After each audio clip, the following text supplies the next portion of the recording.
Hello, my name is Sonja, and today I'll show you how easily to keep track of Facebook statistics. In this video, we will go through the Facebook Insights, learn how to read and use statistical data that will help us achieve our social media goals. Before we start, I would like to emphasize that Facebook Analytics are not available for private accounts. You can use it just in case you manage another public page. So let's start. When you open your page, above the cover photo you have the section Insights. The first thing you're able to see when you open the Insights is the overall dashboard. Here is the data for last 7 days, but let's expand it to a month. As you scroll down, you can see many things such as actions on page, page views, story reach, post reach, videos, post engagement, page followers, etc. But before I start explaining the statistics, I would like to mention that in PRC we keep track of our performance with the help of KPIs. So I will switch for a minute to a KPIs sheet so you can check it out.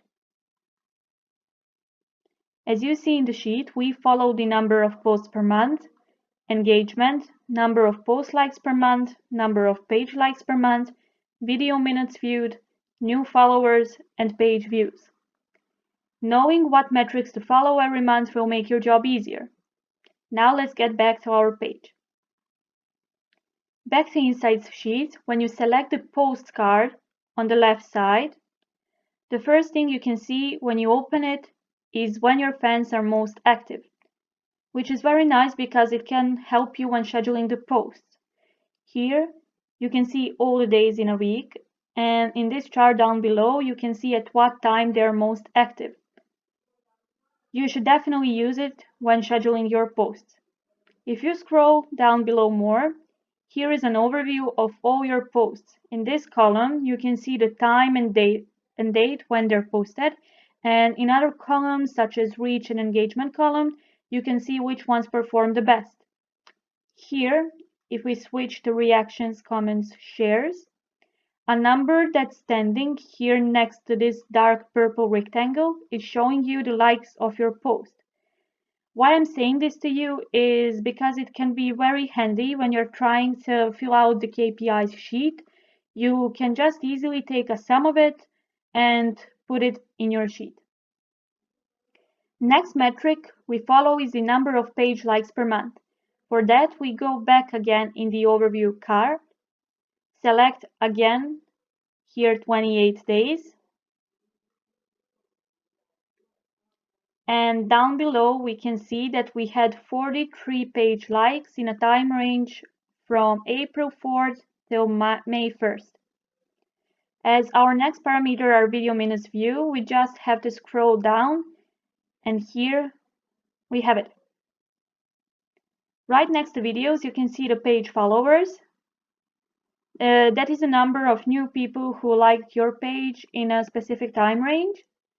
And our last metric for today are page views. To see that, just go back in the top of the page, and here it is. As you can see, we had 606 page views. Some more cool things you can check out are events. You can find them here on your left side.